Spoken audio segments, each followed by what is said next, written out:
5, 4, 3, 2, 1. How about we do it again? 6, 7,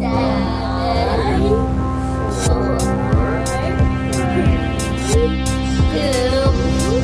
1. I think I farted. Okay, let's try one more I time. definitely didn't. Ready? I can move you. Making review. Making review. Say 6, 5.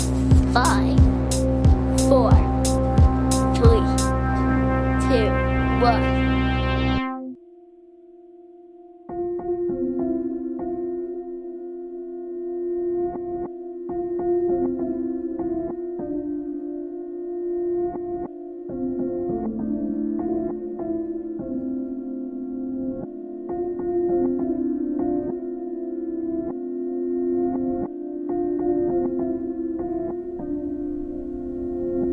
Greetings, Rank and Review listeners. You have found your way to episode 92, and this episode is a tribute to Mr. Robin Williams.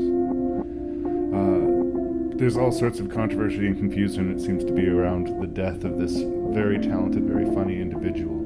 But in the end, I do think he is a victim of the plague of our age, which is mental illness.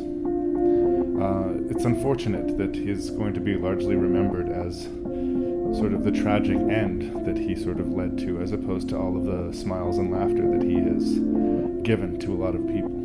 So this episode, Jason Dubray and myself, your host and random Canadian Larry Parsons, are going to talk about 6 movies that use Robin Williams. It's almost a random sort of selection, and I know the conversation has some ups and downs, but I just want to make clear that I do have a lot of respect for this man, and that I take mental illness and the problems around that fairly seriously. So I hope you enjoy this episode, which is not very horror or sci-fi oriented. And if you have any feedback to give me, I would welcome it. You can send your thoughts to ranknreview@gmail.com. That's ranknreview@gmail. And please look for the podcast on Facebook and look for the podcast on iTunes. Tell that other film fan in your life that there's this podcast that's out there waiting for them. There will be spoilers. There will be coarse language. Welcome to episode 92.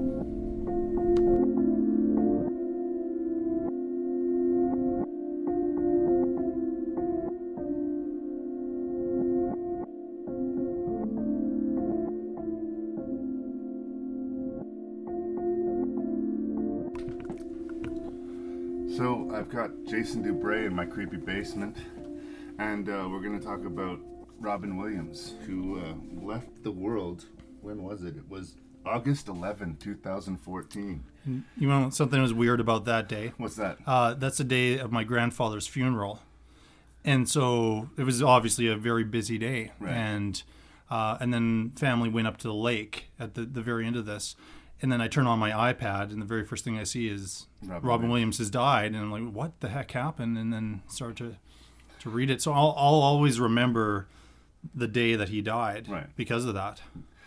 It's a weird thing because this is a tribute episode to Robin Williams, and I was looking over his IMDb page, and I was sort of thinking back on my thoughts on Robin Williams. And here's the thing. I like the man a lot. But at the risk of talking shit about somebody on their I was afraid about this, yeah. On their tribute episode, when I scroll through the IMDb credits, there's not a lot of movies that spark out for me. There is always going to be another goofy Robin Williams movie coming out on the horizon, and we just kind of got used to it. Mm-hmm. But that said, I was unusually bummed out when I found out what had happened. Well, there's extenuating circumstances. He had mental health issues. He was diagnosed with Parkinson's disease. He had fallen on and off the wagon, and there's talk about medication changes. But whatever happened, this very funny man, this very talented man, ended up taking his own life. In one way or another. Whatever that he was. He ended ended up taking his own life. And I wonder if he could have known, or in his illness, he could have realized how much of the world he would have, bummed out with this decision. Because I'm not a big Mrs. Doubtfire fan. I'm not a big fill in the blanks fan. RV, Father's Day. Was anybody an RV or Father's Day fan? I don't know, but like Williams himself put that movie down. right? Did he? Yeah, he did. Yeah. Honestly, like I have Robin Williams movies in other categories, but when I decided to make this list, I actually had to buy 2 movies to fill out 6 titles for Robin Williams, and I couldn't put my hands to Good Morning Vietnam, which is one of the genuine ones that I really, really like to talk about. But it's interesting. He's always been on TV. He's always been in movies. He's always been, I think, reasonably funny, but I've never been knocked over by him. But I've always been happy that he was there, and I certainly don't think he's untalented. You listen to the voice work in Aladdin, and yeah, he plays a lot of stereotypes, but he's a funny dude. He moves. His brain is fast. I don't think they had celebrities as cartoon characters. Not so prominently. Yeah, it became, now it's everywhere. They can't release a movie without a celebrity voice in it. But after Robin Williams and Aladdin, I mean that changed. And it goes deep into my childhood, too. I remember watching Mork and Mindy and thinking it was kind of amusing. I remember watching those old Comic Relief those videos are great. where he would get major stand-up celebrities to come raise money for homeless people. I mean, I really liked the man. I part of me wishes that he had a better agent, or that maybe he just decided to focus more on being a dramatic actor or whatever. Because honestly, even though I don't have anything against the comedies, Club Paradise is not on this list, most of the ones that we're looking at are either seriously toned or where the performance from Williams is a sincere one. It's not this wacky, over-the-top thing. Because one of the most tragic things I found about his death is that he was taking a lot of hits those last couple years. Yep. Not just personally, but the climate he grew up in, it was okay to use the gay voice in your stand-up, and now it's not anymore. And he would use the weird Black Bubba character when you're talking, and now all of a sudden, nobody really talks like that. Well, some people really talk like that, but it's a generalization. And all of a sudden, people like Key and Peele and shows like The Family Guy are calling out Robin Williams on being racist. I don't think there was a racist bone in that man's body. I don't think there was a mean bone in that man's body. Doesn't seem like it, no. And he became an easy target. It's interesting to me. I see 3 acts to his career, and the things that you're saying, I think we're very much on the same page. I don't think he was the acting god that sometimes he's made out to be. For every good one, there were maybe even 10 duds. I mean, he worked a lot. That's prolific. Fair enough. And I mean, I guess he had a couple marriages, and he probably needed the money at different points. But I really noticed a shift and into darker material in the last third of his career. So he had kind of the stand-up and the Mork and Mindy stage, then the film stage, but he became known as a comedic actor, but it seemed very light, even when he was dealing with heavy issues in Good Morning Vietnam and Dead Poet Society and a couple of the movies that we're going to look at here today. But I really noticed in that year when he had Insomnia and 1 Hour Photo, and I think was Death to Smoochie in that probably time. in that neighborhood anyway. Yeah, and so I saw some really good work from him in that realm, but then I also saw some very, very bad film choices. Yeah. And again, I think he was trying to please everyone, Sure, he'll do Flubber, and then he'll do 1 Hour Photo. And when you look at a movie like 1 Hour Photo, he definitely rolled up his sleeves and got to work on that movie, that was an underappreciated performance by him. I mean, very transformative. It was. And, he can be really good. I feel like I'm at risk of sitting here like I'm talking shit about Robin Williams. We did a tribute episode to Wes Craven, and I mentioned he did make some really shitty films, which he did. Yeah. But everybody does. I mean, that's... I don't know anybody... even the most renowned actors have duds. I mean, I think a lot of the films that Williams chose around that Mrs. Doubtfire era were because of his kids. Yeah.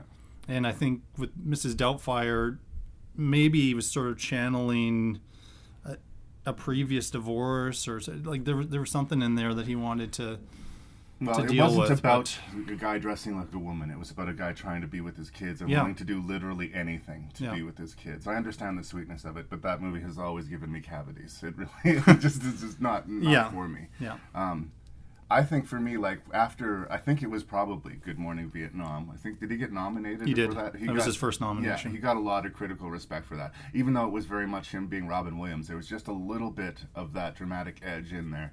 And it gave him that first taste of the sad clown thing. Mm-hmm. And that's what Dead Poet Society is. That's what Good Will Hunting is. Mm-hmm. Is this, we're banking on the fact that we know Robin Williams and Robin Williams makes us laugh. And now he's going to break our hearts. And that's when people said, "Oh, this guy can act." Yeah. He could always act, by the way. Yeah, and that was the thing. And there's somehow a difference, well, a major difference in some ways, but between him and Adam Sandler. Yeah. But the frustration I had with some of Williams' choices at points was very similar to my regular and consistent and never-ending frustration with Adam Sandler is, I know that guy can act. Yeah. And he just goes for the paycheck. He just does the Adam Sandler character over and over and over again. And then every once in a while you have a movie like Punch Drunk Love or I don't know why I'm talking about Adam Sandler, but but the comparison is that, Williams could have done the Good Morning Vietnam type of thing with, more regularly. He could have gone with better material. Now, there's a lot of things that go into that I'm not completely aware of as far as movie choices and working with friends and that kind of thing. But I just wish that, I'm happy that we have, I still think there are quite a few good movies to talk about with Williams. Yeah. Well, and I do think that he was such a nice guy that when people like Bobcat Goldthwait said, I wrote a script, would you be in my movie? He would say, yeah, for sure. It's giving back. It's the comedy, exactly. the comedy world. They are. And not only does he there open for each doors other. for his other comedic friends, but, just by leading an example, he legitimized the idea that a stand-up comedian could become an actor. And not Yep. just an actor, but a very, very good one. And now people, I honestly think that's what started the whole trend of mining stand-up comics for sitcoms and sort of like Robin Williams had a lot of influence, and he went from a clown to a sad clown, now unfortunately to a dead clown. And it's somehow weirdly more powerful now. Like the movies carry more weight because of the extenuating circumstances. There's so many things in there when you look at his work, and it's just like, okay, well, But I wonder how he would feel about that if we could talk to him. I wonder if he would just rather we were able to think of him as that funny, wacky Robin Williams guy. Like, this whole new context has been put over his entire career. Everything's been colored by the way his life ended. So what I'm going to try and do in this podcast is sort of focus on the good, talk about the range and the performances that he gave, and just sort of celebrate the dude because as much as I don't own a lot of Robin Williams movies, I do consider myself a Robin Williams fan. And I understand he was very make fun ofable, and I understand that, he comes from the old school comedy, and he'd been accused, I remember hearing him on WTF talking about stealing jokes, and he was very open about it. He was high on cocaine for about 6 years. Yeah. And he probably stole some jokes. Basically. Well, throughout Mork and Mindy. That whole series, he was, And then he cleaned himself up, and then he was a good actor and sober for like almost 25 years before he fell off the wagon again. He's an interesting dude. And we could go on all night, but we have 6 movies to talk about. So is there anything else you wanted to say by way of introduction? It's interesting coming up with ranking these movies as 6, because what I'm ultimately doing is the films. But if I was to rank the performances, it would be a different order. Okay. Yeah. I think that's what I did by quality of film. I like to think that that's what I did. Yeah. This is funny, this is the second episode in a row now we're talking about Terry Gilliam. There's a Terry Gilliam film in here, and I am such a fan of Terry Gilliam. He's amazing. Sometimes I wonder if I don't cook the books a little bit that way, but I'm imperfect. If I was perfect, Jason, I would be boring. Yeah, exactly. The 6 films with Robin Williams that we're going to talk about. We have Man of the Year from Barry Levinson, who's a director that I like. We have The Fisher King from the aforementioned Terry Gilliam.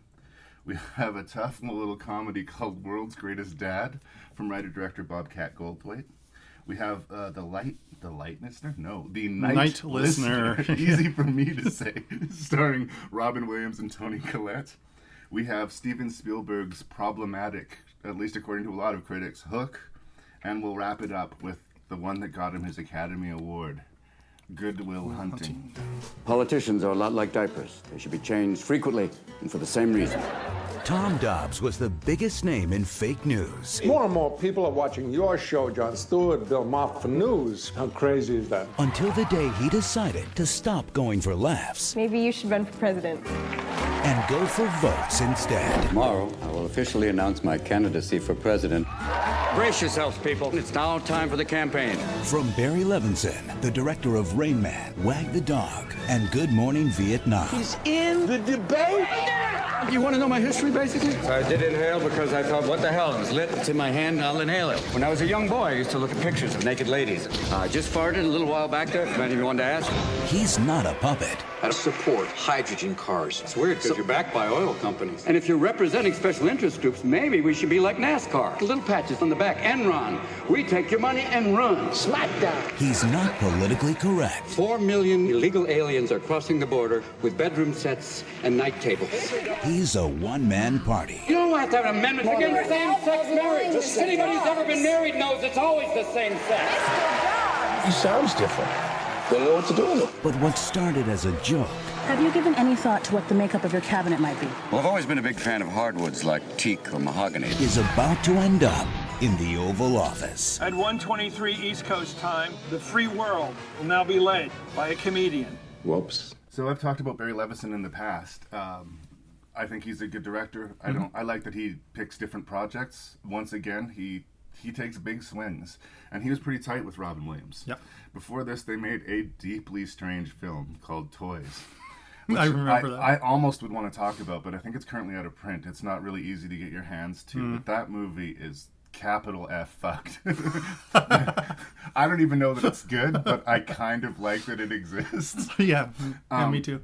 This time he's got Robin Williams playing this preposterous role of like a celebrity TV personality who somehow manages to get elected as president of the United States. You know, that reminds me of something when I was watching it. What could that possibly be? I know. I don't know. This movie was stained by current events.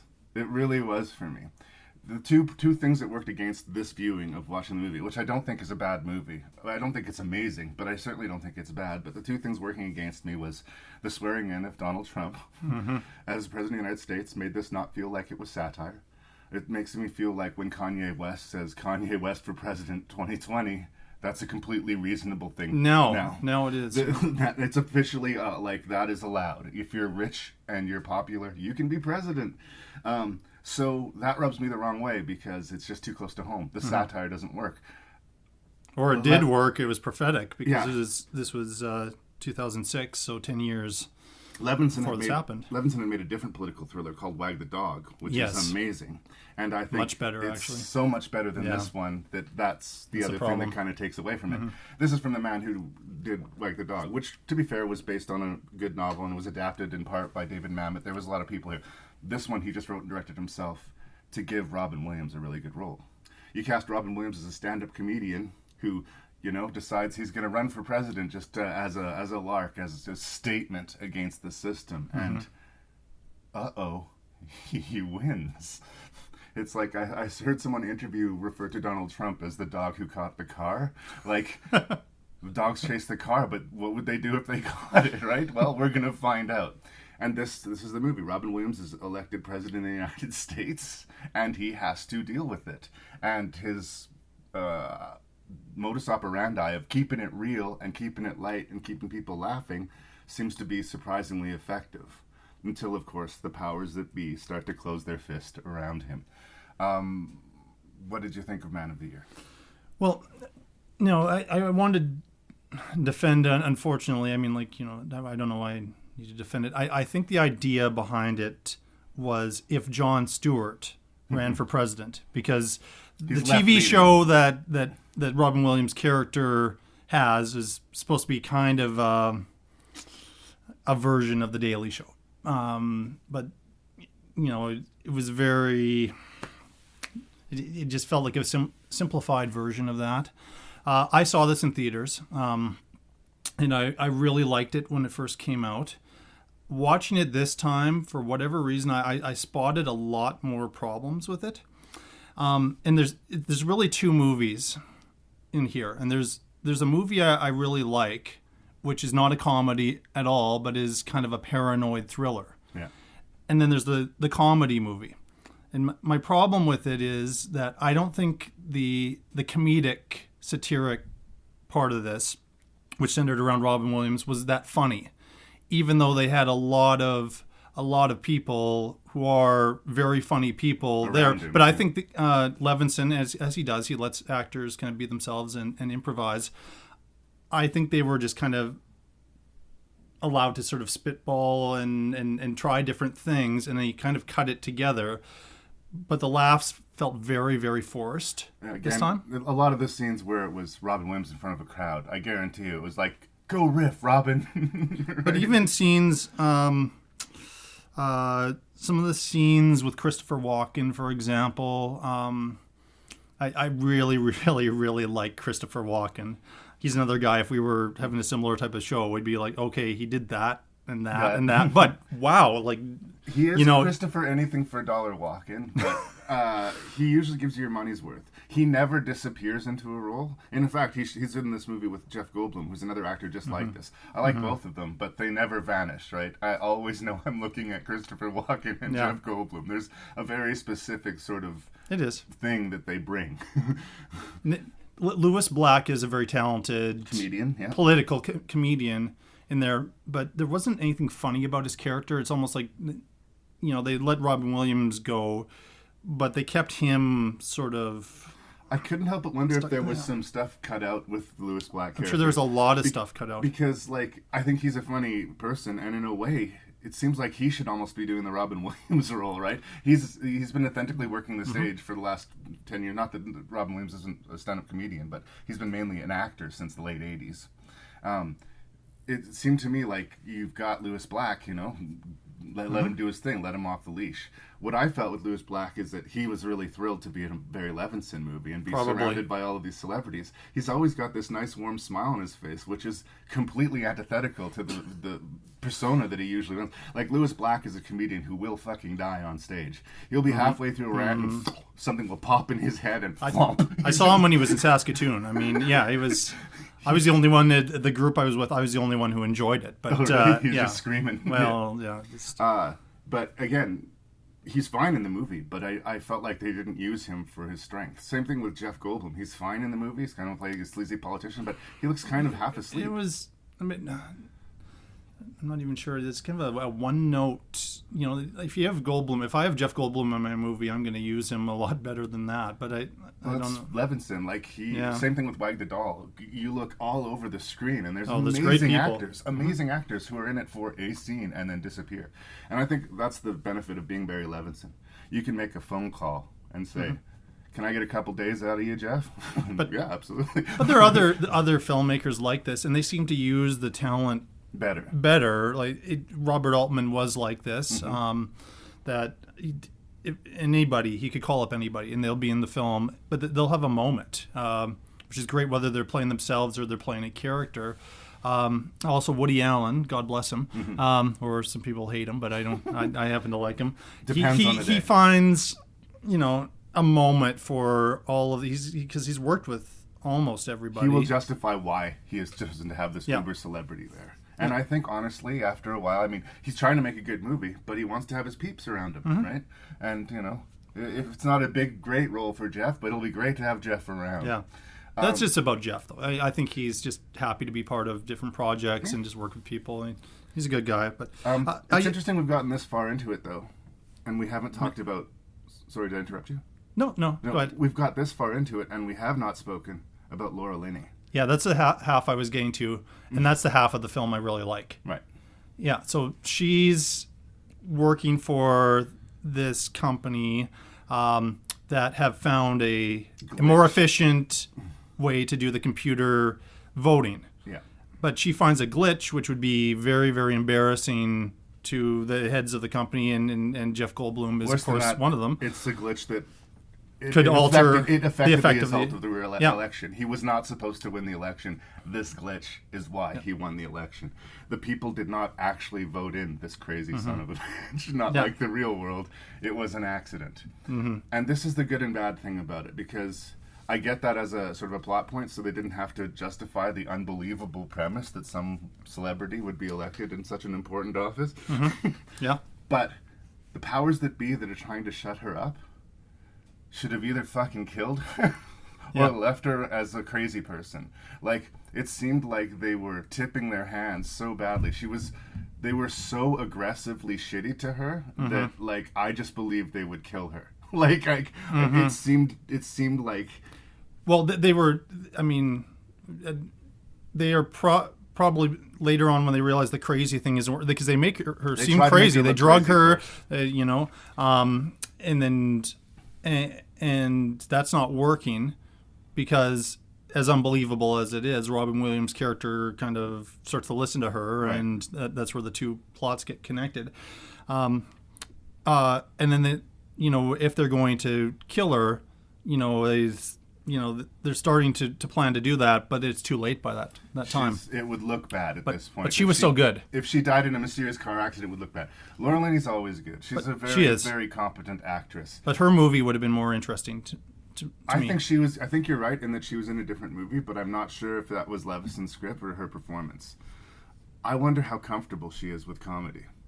I look at her sort of back catalog of work, and I look at and stuff that I really like You Can Count on Me and The Exorcism of Emily Rose, and she's like, there's a very preciseness. She makes choices, and in an environment of improvisation and that sort of free open air, I wonder how well she swam with the crowd. She was in a TV show which was considered a comedy, which I can't say a lot about because I haven't really watched it, but The Big C. I've not seen it. And she actually won an award as a comedic actress. About people dying of cancer, right? Well, no, I think she gets a cancer diagnosis or something. I don't know. I haven't watched it, but I haven't seen it. She can. But it'd be a certain type of comedy. It'd be dark, or it would be human comedy, not Robin Williams. I'm not even trying to talk down on her. Like I say, I do think she's a good actress. I'm just wondering if maybe they wanted somebody with more comedic chops to sort of. But was there anything funny in her story? Like I don't think know the where... scene where she was drugged could have potentially been funnier. I think that the awkward romance between her and Robin Williams could have been funnier, and that she's sort of initially disgusted by this person, this falseness, like that he didn't take politics seriously, that in some level this is all a game or a popularity contest. That's how she looks at it in her head, and then she realized that this person has got a heart and a soul and actually is funny. You know, she seems to have this hard outer shell. I don't know. I like what the movie is trying to do there, but I feel like the villains are strangely inconsistent. If she's walking around with a secret that big, it seemed weirdly sloppy to drug her and make her look crazy. If they're that evil, just crash her car and make it look like she ran herself off the road. Again, I'm talking pretty deeply seriously about a movie that's more of it's got a satirical bent, but I think at its heart, it's better at being funny than serious in some ways. I didn't laugh this time. I don't know. I'm not sure it succeeds as a comedy. I like it as keeping the satire in there potentially as a bit of a paranoid thriller, you know. As you're talking, I'm thinking, well, is it her performance that drove me to that? Were those scenes supposed to be played for laughs? I'm not sure how the drug scene could have been played for laughs. I don't know. I'm positing. I'm putting it. When it comes down to it, like, it's an interesting movie. It's not an amazing movie. It's worth a try. It's not a terrible movie. It's an interesting movie, especially in light of recent events and as a role where Robin Williams is kind of playing, in a way, Robin Williams, or at least what we imagine Robin Williams to be. Yeah. Because who knows? I wonder if even Robin Williams knew who Robin Williams was. Well, yeah, that's the thing. But it seems redundant from a filmmaker who already has Wag the Dog in his catalog, you know? And it's certainly not as ambitious a comedy as Toys was, but it doesn't fall on its face quite the same spectacular fashion as Toys does. I would always be interested to check out the next film from this guy. He does good stuff. And sadly, we'll not see him work with Robin Williams ever again. No, but imagine what he could do with another comedian trying to be an actor. I mean, he could do something interesting with Will Ferrell, for example. But to me, it's almost like if Steven Spielberg announced that he was going to do a shark movie. Mm-hmm. It's like, you already made Jaws, dude. You are setting yourself up for a fall. Yeah, I mean, yeah, exactly. Hey, it's Monday morning, and I'm Jack Lucas. In the world of talk radio, Jack Lucas was king. Look, I said I want an offer, they can forget it. To stay on top, he did whatever he had to. Forgive me! But one day, Jack went too far. It was Mr. Lucas's offhand remark that seemed to have fatal impact on Mr. Malnick. No matter what I have, it feels like I have nothing. Yo, what's going on? And just when he was about to give up on his own life, he stumbled into Perry's. Unhand that degenerate and remove your presence! I like New York in June. How about you? Way back in the 1900s, in the early 1990s, as it were, I used to frequent the Paradise Theater. Oh, I loved it. Yeah. You could see 3 movies for $3. Yes. You go in at like 6 o'clock, you come out close to midnight, you get 3 full movies. Sometimes an R-rated movie would be there, and you'd be able to sneak in and be able to see it anyway.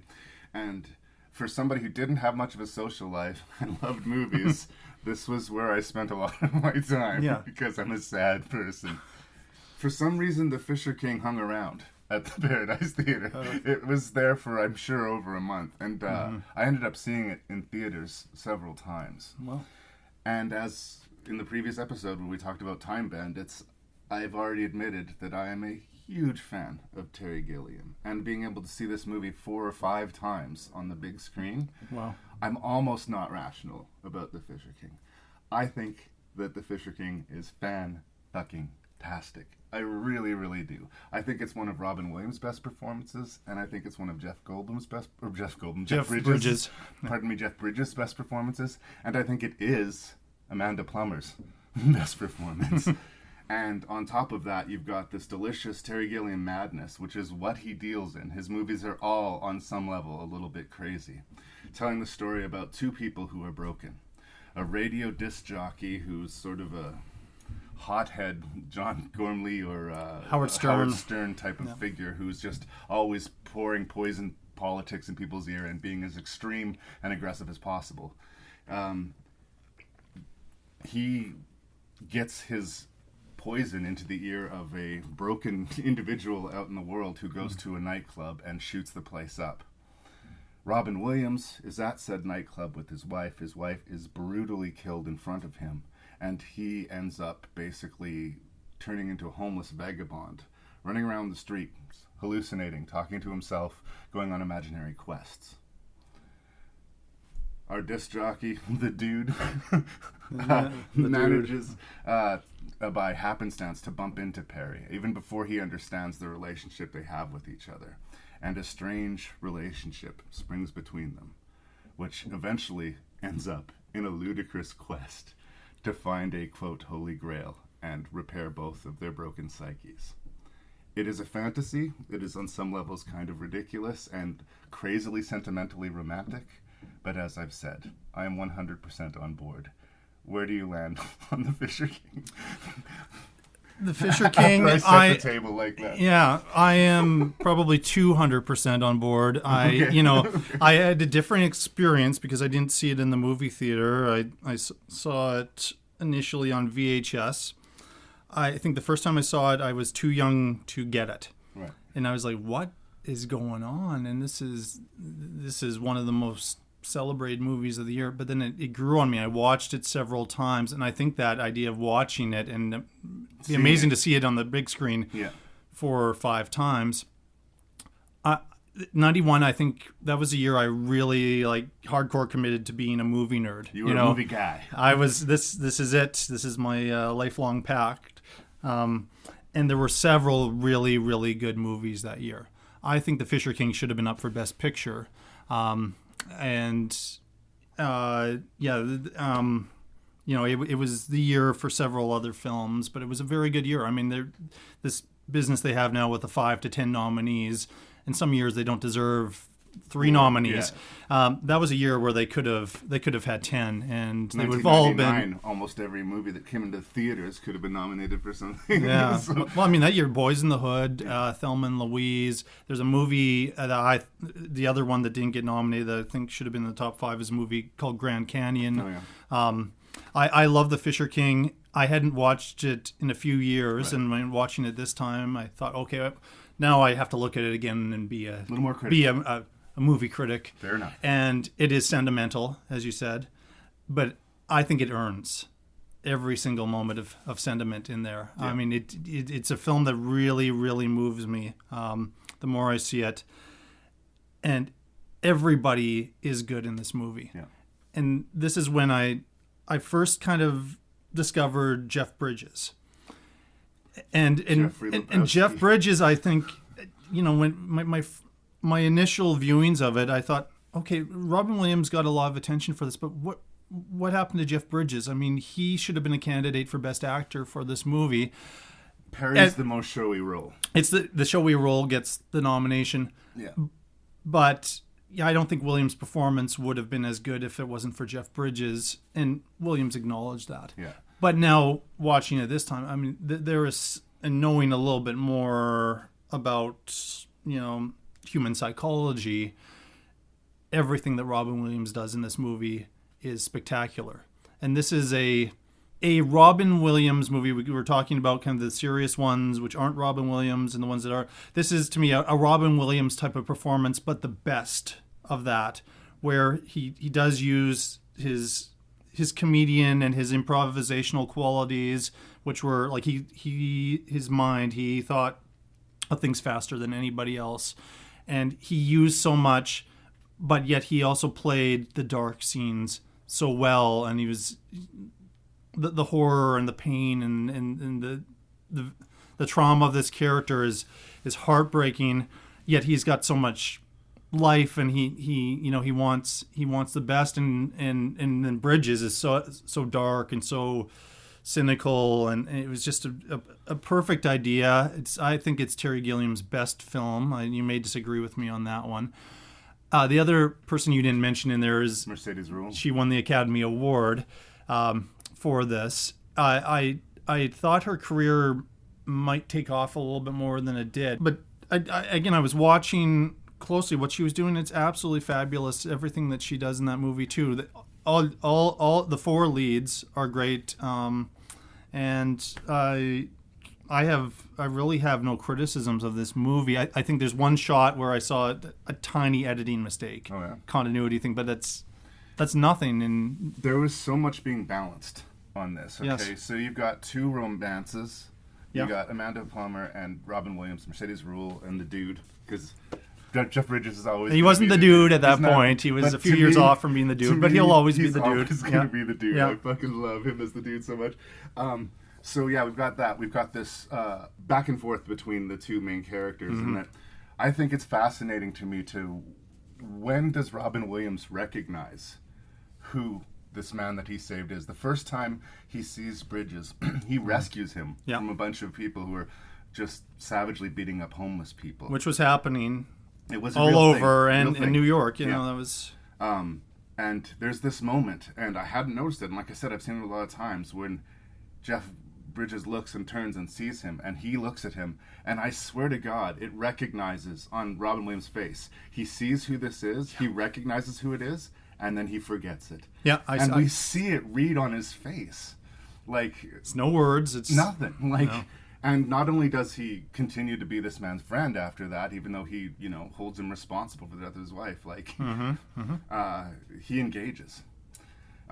There's a scene that when I describe it, it would be like someone would say, well, I don't want to see this movie, it sounds ridiculous. Robin Williams encounters Amanda Plummer at a train station, and they face each other, and all of a sudden, all of the commuters, all of the chaos around them, everybody partners up, and it turns into this big waltz number. And describing it, it sounds like that's super cheesy and it shouldn't work. And you know what? It is super cheesy and it shouldn't work. But it's fucking gorgeous. That scene impacted me so much in this viewing. And it was a very familiar scene to me. I mean, I've always thought of it, but this time I was like, this is just such beautiful filmmaking. That's and Perry's world. He and- makes an ugly world beautiful through his psychosis. And I mean, I've lived in New York City. I love New York City. Right. And the way it's shot in this movie, even though it was a darker time in New York City, it just looks beautiful. Mm-hmm. And you see the world through this man's eyes now at this point. And it is so good. It is so good. I mean, I recommend it to everybody. The artistic design in the movie. The Red Knight, I believe he's referred Yes. to, that we see in this. Again, I was a kid when I saw it, so it took me a while to unpack it. But it's this huge Red Knight on this huge horse, and he's got all these poles and stuff sort of shafting out from him in these impractical ways. And when I was a kid, I was like, why does he see that? Why is that his ultimate fear? It's brain spatter. That splash of red That they show the shot, yeah. when he gets hit in the face with his wife's brains, essentially, that coming at him and hitting him in the face, that moment is signified by this Red Knight. And it comes across visually. When you see what happened to him at the end of the movie and you come back and watch the movie again, the Red Knight is so much more terrifying. And doesn't matter that only Perry can see it. Doesn't matter that only Perry believes that this old rich fellow is hiding the Holy Grail in his tower. Even as Jeff Bridges climbs the tower to steal the thing, he's telling himself, this is stupid. Yeah. Why am I doing Yes. this? But he also knows on some level that if he gives Perry this token, he will achieve some measure of redemption, and that Perry will wake up. And he is correct. I mean, it's a fantasy. It's completely ludicrous. It shouldn't work. But it's the best movie on this list. It does. I mean, it just is. And Williams, that's to me where his performance works so well. Like every time I have seen it is when he is playing off of the Red Knight, it's the best of Robin Williams. I think it's the best of Jeff Bridges. It's not a funny dude like performance from Bridges. It's a complete performance, and we've seen other Jeff Bridges. I'll watch in anything just because he can do anything. If he did Flubber 14 or something, he could show up and he would make it interesting. Bring something, you know. He's in some ways. Then when I talk about this list being like, okay, which one's my list is according to Williams' performances, and I don't think the movie works as well if it was another actor in that role. Jeff Bridges is so important to me in this film, yet I wish they'd worked together. Again, well, it might not have been quite as magical. Who knows? But trying to repeat it. I also wanted to mention very briefly Michael Jeter. It seems anybody that gets touched by Perry's life sort of gets brought into the fold. Yeah. You know, if you have a nice exchange with Perry, you're one of the boys. And he sends this Michael Jeter character to give this musical telegram. And it's so lovely because he's singing this incredibly loud song, and it's like not particularly like well executed, but the character is so committed and so loving what he's doing that you just love the scene. And I honestly don't think any other director would have captured that moment quite as well. Like, that's a small moment. That's a really, in the whole scope of the film, it's really just almost a throwaway scene. It's sort of introducing you to the next sort of romantic chapter of where the movie's going. But it's hit so hard. When Perry has his final confrontation with the Red Knight, and we see that the Red Knight are these guys who are torturing homeless people, and that knife gets raped across his chest, what does he say? Thank you. Thank you. Yeah. Thank you. It's such a powerful moment. Like, again, name me another director that could have made this movie. Yeah. No, not in this way. There's not a living. It would have been none. It wouldn't have worked. It wouldn't have worked. Spike It would have to Jonze, be not a the different. Coen brothers, not any. I can't think of anybody who would have brought us this movie. And that's why I think the talent of Terry Gilliam is so singular, and why this marriage between him and Robin Williams. And you're right to mention Jeff Bridges, because it's true. He often gets sort of shoved over to the side. It's a tough role. It's a very difficult role. It's the showy one. I'm going to be talking about Monsters soon. And everybody was all big on Charlize Theron, and she was great in it. Christina Ricci. Christina Ricci is fan-fucking-tastic in that movie, and nobody mentions her. As I get older, I start to appreciate there's always the person who is having to play off of the flashier character. Yeah, and it's not always as easy to do. No, and sometimes they get recognized, sometimes they don't. And in this case, I think Bridges, could have been given a bit more attention. Anyway, I mean, I think we've made our point pretty clear. Yep. If you haven't seen The Fisher King, please you need to see it. Yeah, see The Fisher King. It's fantastic. Yeah. My name is Lance Clayton. I'm a writer, but so far nothing I've written has ever been published. Ernest Hemingway once said, all he wanted to do was write one true sentence. He also tried to scratch an itch in the back of his head with a shotgun. Your poetry course, it's not very popular. There's poetry, sir. Does it bother you that I have male friends? Not at all. Why don't we do something together tomorrow? Yeah, like build a rocket? Sure, if you want to. That's retarded. Yeah. So once again, I'm going to talk about stand-up comedian turned independent filmmaker Bobcat Goldthwait. I've already covered a few of his films on the podcast, and I do think he's an interesting, kind of ballsy filmmaker. And this movie would never have gotten off the ground unless it was independently financed or you were able to talk Robin Williams into starring in it. Mm-hmm. I always drop a spoiler warning for the podcast. At the top of the podcast, I say, we're going to have spoilers, it's going to be coarse language. I'm just going to say now, if you haven't seen World's Greatest Dad and you're curious about it, just watch it before we talk about it, because all the campaigning around the movie did a real good job of hiding a major secret that happens in the first third of the movie, which I'm going to talk about right now. Yeah, we have to. Rob, you can't review the movie. Can't, you can't review the movie, and I'm just putting that especially there because I think it's more impactful if you don't see it coming. Robin Williams is a school teacher and kind of a sad sap dopey dude. He's in a relationship with another teacher at the school, but she doesn't want anyone to know they're in a relationship with it, and there's something pathetic about it. He's got a teenage son who is just terrible, just awful. He's clearly a child of divorce, but over and on top of that, he's just a miserable little shit. And Robin Williams kind of knows it and is like desperate as to what to do about it because he seems like he's this powerless man. He comes home one day to discover that his son has died from autoerotic asphyxiation. His son is dead, and it's obviously traumatic. Haha, hilarious movie so far, right? Well, instead of having his son remembered as this little asshole who died masturbating with a noose around his neck, he writes initially a suicide note, but ends up, writing diary entries and sort of expanding it and creating this other son that didn't exist to sort of give purpose and meaning to his son's death. And as it turns out, the death of his son is a huge windfall in his life. Everything, in quotation marks, gets better for him. Are we laughing yet? That's World's Greatest Dad.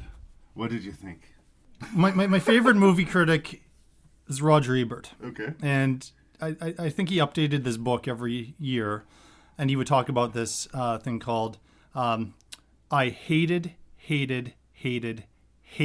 this movie. So if I took over that job and wrote a book on I hated your movie, this would be on that list. Wow. I did not find anything funny about this movie. I had to struggle a little bit. I did find two characters with redeeming qualities. There's this poor kid who is unfortunately strapped with being the friend of Robin Williams' son, and he's consistently the voice of reason through this entire film. He's the one person who sees through it. He's the one person who sees through it, and he's the one character I could buy. It's just such an extreme how horrible the people are in this movie. And the other one is, to me, she was a little bit of a cartoon character, is Robin Williams' next door neighbor, this hoarder. Right. And so trying to find some good in this, I kind of like those characters, I guess. I did not like anything about this movie at all. I did not, I teach high school, and I'm also now a guidance counselor. And I've I've encountered some students that are difficult to deal with, but not to the level of Robin Williams' son. I mean, he is the most horrible character, and I know that he's supposed to be horrible, but then I look at his father. His father is absolutely horrible. I mean, pathetic. I would say is closer to except then, there's a little bit of a. I just can't think of somebody, because we're supposed to kind of like him. I think that's what the first part. He's so sad or whatever, but then he goes to be sympathetic to him. But then he I goes don't know to. If that's the same thing as saying we have to like him, but we have to be sympathetic to him. But there are three people who are supposedly educators in this film that are way like the worst person I've ever met or ever worked with in the school system is a million times better than the best of the three. And I'm not sure who I could say the best of. I guess Robin Williams' character is the best of the three just because I don't know why. But yeah, I think this belongs in the kind of the third act I was talking about, where he was taking on darker material, but I don't think that this was. I don't think this was worth it.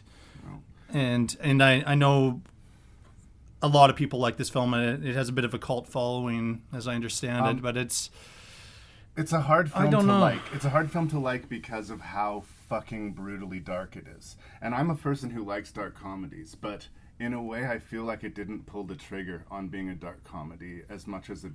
Like, you described that plot, and yeah, there's nothing funny about it. And I don't think I laughed out loud once watching the movie. I think that it's almost more of a dark satire. It's one of those things like Alexander Payne type of movies, like Election or About Schmidt, that you would. But I like those. You'd find them in the comedy section, but they're kind of more painful than they are funny. I kind of put this in that sort of same wheelhouse. I'm not saying it's as good as those other movies, but I'm saying it's in that wheelhouse. But I don't know if he's like a fan of this rock band that he has there. There's like, I think 3 different montages that are put in this movie where we see time going by and we see the changes that are happening in his life. And there's nothing more movie than a montage. I've said that before in this film. But juxtaposed with this sort of bouncy pop rock music that seems, that it might have been popular in the mid-90s, but like out of place where it is now, it's off tune with the rest of the movie. I would say, Goldthwait, if you want to make a movie this dark and you got Robin Williams, fucking go for it. Go for it. Yeah. Now, I think I like the movie more than you did, but I'm at war with the movie. Like, there's a give and take to it. I respect a movie with balls, and this movie has guts. The central character is pathetic and passive. His life is going on in spite of him. And he has this one thing in his life, which was his son, and that is taken away from him. And I understand the impulse to not want the world to think that your son died this humiliating death, right? I understand, even like in the psychosis of the moment, writing that note.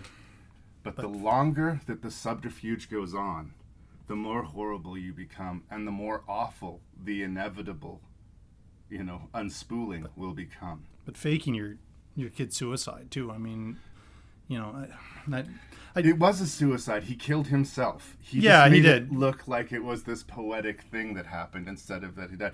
And as a result, the kids at school like him more.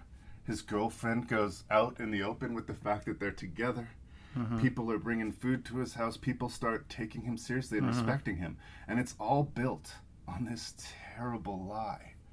And it gets bigger and bigger and bigger. But then he's going on to talk shows. I mean, it's ridiculous. But I now the media circus around something like this. Like, I get it. That another dark comedy that could rub elbows with this. Heathers.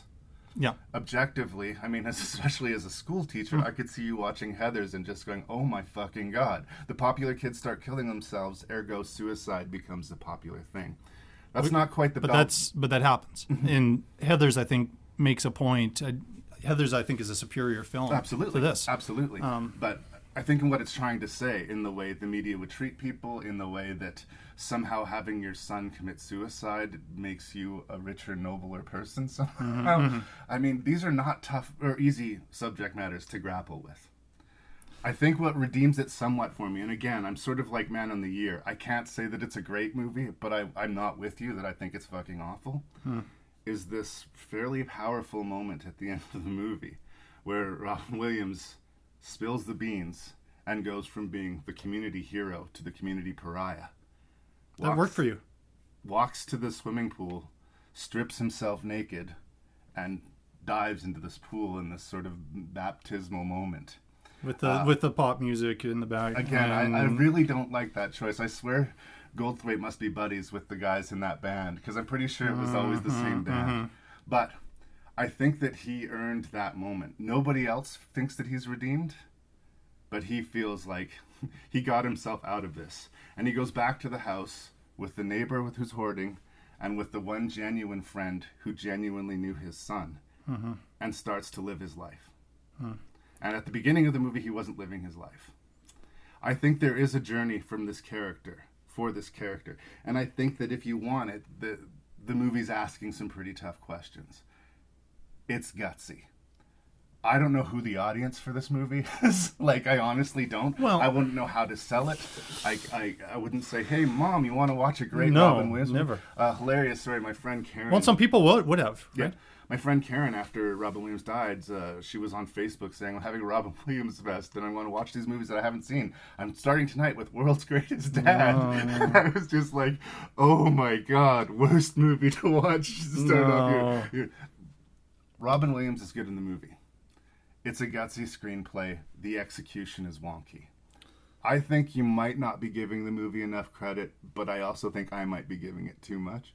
Yeah, it's somewhere in between there. The other thing I want to say about, well, there's several things I want to say based on what you just said.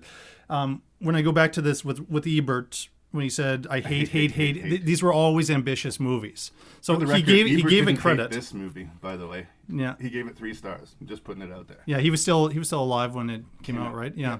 Yeah. I think I saw that. And we would have definitely differed on it.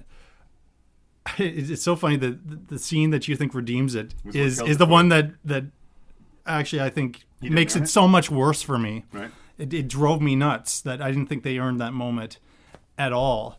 And so I mentioned that there's some sentimental moments in The Fisher King, but it earns that right. In this, it doesn't earn anything. I think Williams' character should be jailed at the end. Perhaps he needed a lot of help, but he wasn't the only one that needed a lot of help. And also the entire approach to suicide at this school would not be taken by any school I've ever heard of. And this might be one of those things, like I work in a cell block, so if I watch a movie set in a cell block, I'm going to be a lot more picky about shit like that. Yeah. Like that didn't really... I just sort of bent to the satire of the movie. They're making a statement about it has to be extreme. And I like movies where they, like Election that you mentioned, where the whole school idea is kind of made fun of or used it's a for dark of society, satire. But this one, I just didn't feel like it was. My question would be like, how would you end the movie? Is there, as far as you're concerned, there's no redemption for his character? He should just die and then roll credits? Like, I don't know. Some bit of hope at the end of the movie, then I would be on your page. I would like to have seen him go to jail. I want to see him go to jail. I want the kid who's known that he was doing this all along, because he knew his friend and knew that this was not, he didn't write this stuff and that it was all a lie. I wanted that kid to sort of come out on top at the end of this film and just be him kind of walking off as the smartest person, which I think he is the smartest character in the film. He is the sincerest character in the film. Who's the smartest character? Those 2 characters that you talk about, the hoarder and the former best friend of Robin Williams' son, are the 2 sincere characters in the movie. Yeah. And I mean, that's a bitter pill to swallow, but there's more truth to it than I think maybe you're comfortable with. Also, the psychologist is absolutely terrible too. What was... He encouraged this... Again, going back to Heathers. As a high school student, deciding whether or not to kill yourself is one of the more important decisions you'll ever make. Yeah. I'm probably contradicting myself It's that I like some satirical. of these and I don't like this one. I don't It's think this is satirical. particularly well made either. I It's don't. satirical, but not in a cartoony sort of obvious airplane kind of way, right?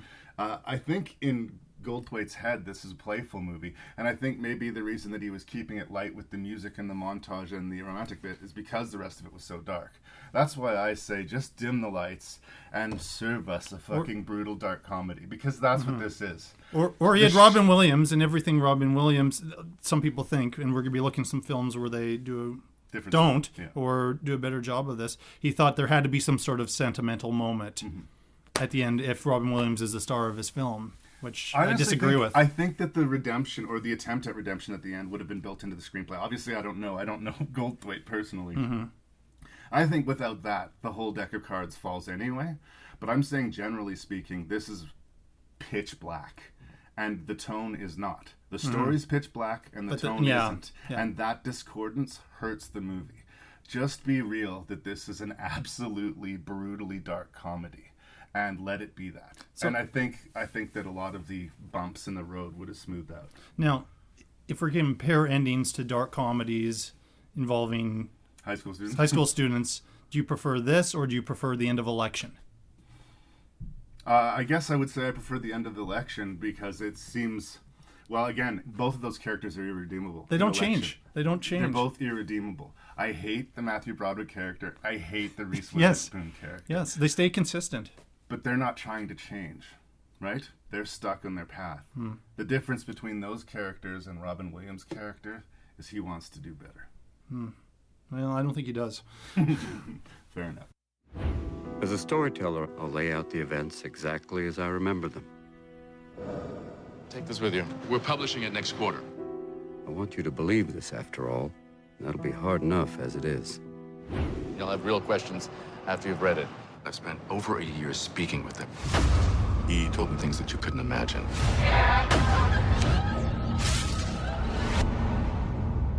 How old is he? 14. He's a brave kid.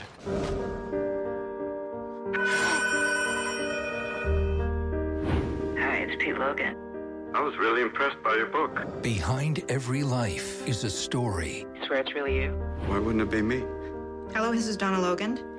I'm sorry to cut this short, but He's a very sick boy. He doesn't have very long. This must be very hard for you. I'm worried about Pete. Do you think it's possible they're being a little melodramatic here? It seems so over the top. Why would someone do that? I don't know. Money, maybe?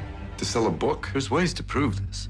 Behind this story, there's a secret. The number you have reached is not in service. there is no record of any Pete Logan. You think there's some sort of hoax your way off base? Why? Because You could. Whoever he is. One of the many things that I can respect Robin Williams for, and one of the things that I kind of resent the blowback against him for, because he was always accused of using the gay voice, and like I said, the sort of Bubba football player, black man voice. You know, he'd always do that would work into his routine, and it's broad strokes sort of comedy. I remember seeing one of the comic reliefs where he did a Sweatin' to the Oldies parody. Yes. Where he got into these like ridiculously tight pants, like you could see every inch of his penis in these tights, and he's dancing around and doing a Sweating to the Oldies. And the joke of the sketch is, look how crazy over the top gay everyone is. It was like a gayer version of Richard Simmons. And I can understand how, looking back on that now, it seems like they're making fun of gay people. It was politically incorrect. I don't think that he was making fun of gay people. I think what he was doing was trying to normalize gay people. Get people used to the idea that there are gay people in the world and that that's okay.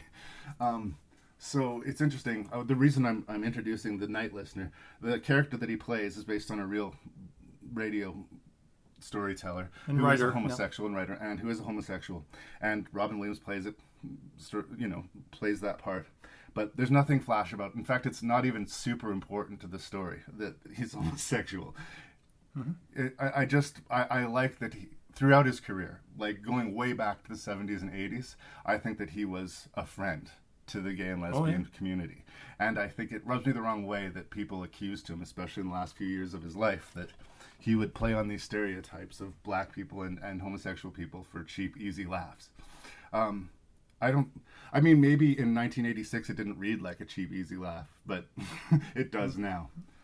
The Night Listener is sort of one of those movies I would have liked to be talking about The Birdcage, actually, but I couldn't get my hands to that particular movie. I love that movie, too. It's another, it's very positive, it's normalizing homosexuality. Not that you feel it's weird that you feel the need to normalize it now, again, but the climate of the 70s and 80s are a little bit different than it is today, and we still have a long ways to go. Yep. I think that aspect, contrary to all of the other cool machinations of this screenplay, might be one of the more interesting things that I have to say about The Night Listener. Because although I think the movie is intriguing in its premise, and although I think it gives it a nice showy performance from Toni Collette, who's an actress I like, I think that it's a movie that is sort of like one of those stories that you'd hear on a podcast, which is a nice time filler when you're riding the bus to work or you're walking, listening somewhere. But I'm not sure that this story was a movie. I'm not sure that The Night Listener was a movie. In the end, I'm not sure what we learn or what we take from this experience. A radio show host starts a relationship with what he believes is a 13 or 14-year-old boy who's been adopted by a social worker and who has lived an incredibly brutal life. And he has a back and forth with him, writes letters, talks to him on the phone for months. And then all of a sudden, a friend of his, or his ex-boyfriend, hears a message left by the social worker on their phone and realizes that she sounds so much like the kid that it's kind of weird. Like that maybe they could even be the same person. And the Robin Williams character initially rejects this premise because he's been in this relationship with this kid for months. What a ridiculous thing to say, but the more he investigates and the more he starts this quest to actually meet this kid, which he's been helping and supporting, the more it seems that he is being taken for a ride. What do you think of The Night Listener? So I mentioned Man of the Year I saw in the theaters, and then I watched it this time. I saw The Night Listener. Now, the thing I'll say that's probably not to its advantage is that I had kind of forgotten about this movie a little bit. That's not high praise. It's not high praise. Yet watching it this time, and then I went back to seeing it in theaters. It had the opposite effect where it actually I liked it even more this time. I liked it the first time enough to mild thumbs up type of thing. Here I like it even more because it's such a creepy story. I just found it really kind of horrifying, and there have been some documentaries about these fake identity types of stories, and there's a bit of a violation of trust when this happens, and to me that I found that very interesting. I suspect that this is a true story. But I don't know. I don't know because I know some of his stuff that was told on his radio show. Yeah, but I don't know how much he made up or not. Yeah. But he put some. Yeah, and I just as the mystery unfolds, I think it's really, really kind of in a real world context horrifying. It's not a horror story or. But it's a drama, but I think there are some thrilling elements, and Colette's performance is very, very creepy. It is a very creepy performance, and as I don't know, because we can start to talk about what happens after he actually goes to the town where this boy is supposed to be, because he is just hell bent on believing that this boy exists, because it's had such an impact on him. I like that track that he's going into it not trying to prove her wrong, but to prove himself right. There's no way that she would be making this big elaborate lie. For me, it becomes clear, because obviously we're watching a movie, that she is lying to him. For me, it seems completely obvious early on that she's lying to him. That reveal isn't going to be a big payoff, right? And I think the movie knows that, so it tries to give us other payoffs. But these other payoffs aren't as fruitful, I don't think. But her,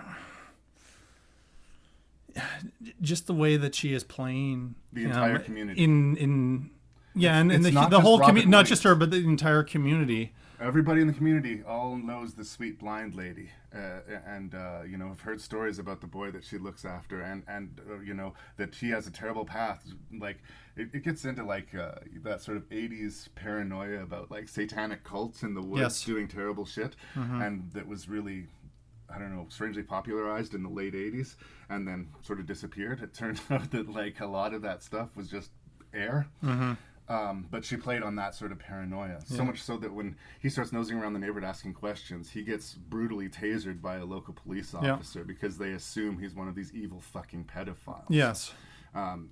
So like that stuff works and is interesting. But when we find out like it would have been enough that Toni Collette character was such a crazy master manipulator that not only did she have like was she able to manipulate Robin Williams, but this entire community. But the payoff that when she moves to the next community to start up her new thing, she's not even blind. That was basically the big twist. She was lying about being blind. Well, she was which lying, there were hints throughout. I mean, she was lying about everything. Yeah. Nothing that came out of her mouth was true, right? So this reveal that her lying it just sort of seemed silly, and the extent that she would have gone to keep this ruse up. She keeps her house messy and dark, and when she talks to Robin Williams, when her eyes are out of focus, you know, like the eyes are so, you know, blind, right? Yeah. And it's made credible because you have a performer as talented as Toni Collette playing it, but. I don't know. Is this like similar to the Laura Linney conversation you're thinking that maybe No, I've been... I don't think it needs to be funny. In fact, I think it needs to be the opposite. Well, no, that I've just been taken in by the choices of a very good I think she's actor. a very good actress. I think the problem is not the performance. It's sort of, in a way, the screenplay. None of the riddles are solved in this movie, really. Like, we know right away she's lying. We never know why. I like that. It's more horrifying to me to know that this person or people like it are out there, because in real life we don't find out the motivation for everything. We don't have a big speech where I did it because of this, and you know, kind of it just sits there and it's enough to haunt this guy for the rest of his life about how easily he was taken in, how he was conned, and for no reason. She didn't make money off of it. Well, she wanted to meet him, I think, was the idea, and for whatever reason, she wanted attention of a radio personality. But and by telling her story, then is he not just giving her what she wanted? Yes. Yeah. I don't know. Like, it's tough for me. For me, it's little quiet scenes, little throwaway scenes that don't have to do with the main thrust of the action. There's a scene where, in the middle of this storm, he's been dumped by his boyfriend. The boyfriend says it's just for a little while, but it's clear that it's not just for a little while. And he's dealing with this mystery in the same time. And he's having smoking a joint with Sandra Oh in his living room and just talking about, what is this? What is happening? What is happening to me? And like, I think we've all been to the point where we sit down with our friend and we say like, all of this shit is hitting me and I just don't know what to do about it. And I could relate so completely with him, you know, confiding in this person and just being in this bad place. And the performance is absolutely rich. But the fact that I had no payoff. So you were looking for a payoff there, I guess, and I wasn't, and I liked each and every one of those scenes. I liked when he goes to that party, where his ex-boyfriend is, and then they have that conversation. And why did you do this? But it's not.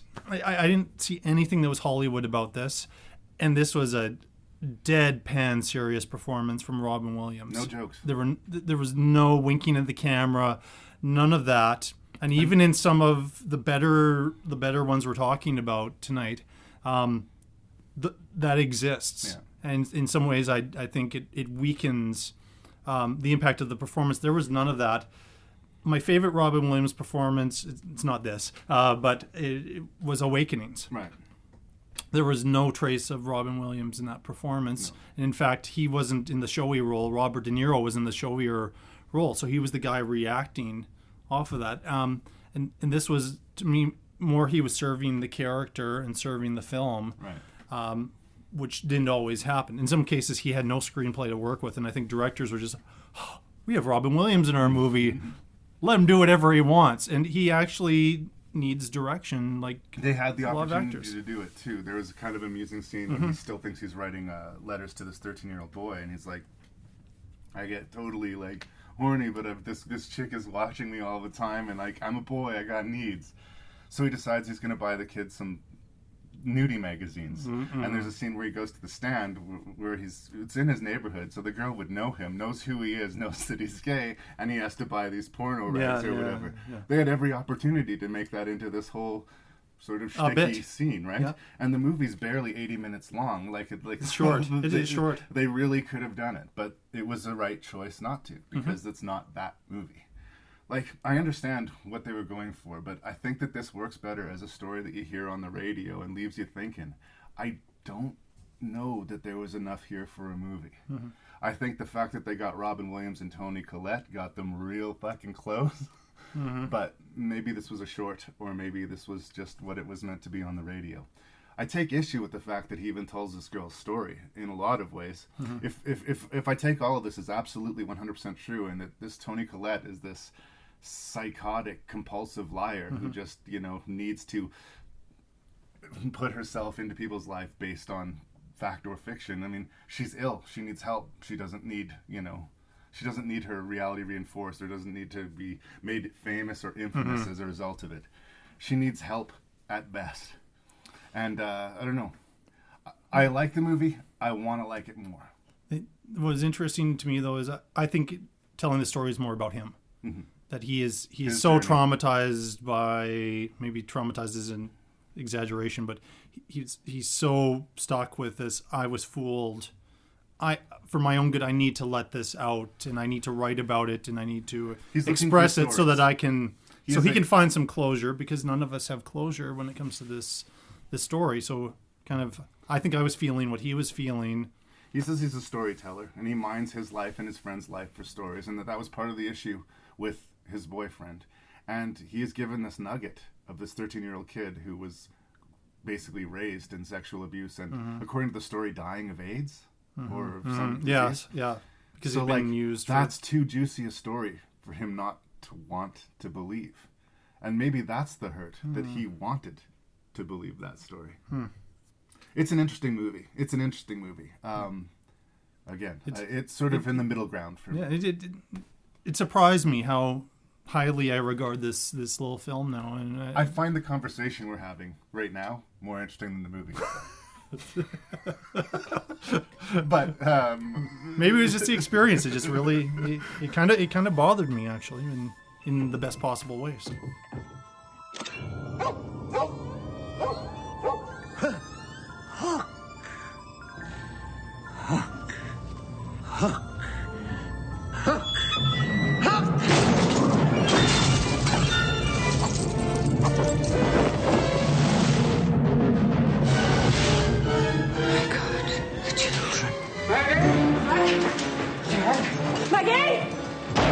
The stories are true. He's come back to seek his revenge. Only you can save your children. You must make yourself remember. Remember what? Peter, don't you know who you are? Have to fly. Have to fight. Have to crow. Have to save Maggie. Have to save Jack. Okay, he's back. So Hook was one of the movies that I actually purchased to fill out my 6 Robin Williams movies. It was fairly affordable. It's not bad, I hadn't seen it since it was in the theaters, and when I saw it in theaters, I was pretty close to the right age category for it. I was in my early teens, but I'm not against seeing a big spectacle. It's basically a grown-up version of Peter Pan, as brought to us by Steven Spielberg. Some would argue the greatest living director, certainly a very fine director. And when it came out, it underperformed in the box office quite dramatically, but even more surprisingly, it got just brutalized by the critics. Upon watching it again this many years later, I don't think that the critics needed to be as brutal as they were with Hook, but it certainly isn't great. And coming from a filmmaker who is usually as on point as Spielberg, especially when it comes to entertainments, right? He does his sort of serious historical work, and then he does his popcorn entertainments. He can give us Jurassic Park, and he can give us Munich, and they're both fucking awesome, right? This one, I don't know if it stays 100% afloat for me. But there's stuff in it that keeps me interested while I'm watching it. Like, there's people in the movie that I didn't realize were in the movie. Did you remember Gwyneth Paltrow was in this movie? Yep, I did. I'd forgotten that Gwyneth Paltrow was in the movie. And then, hey, look, Gwyneth Paltrow. You know? In a lot of ways, when this movie came out, it seemed like everything was backwards about it. The people didn't like it. The box office didn't receive. The critics didn't like it. Even Julia Roberts, who could do no wrong at this time, her performance was slammed, and apparently on set she was incredibly difficult.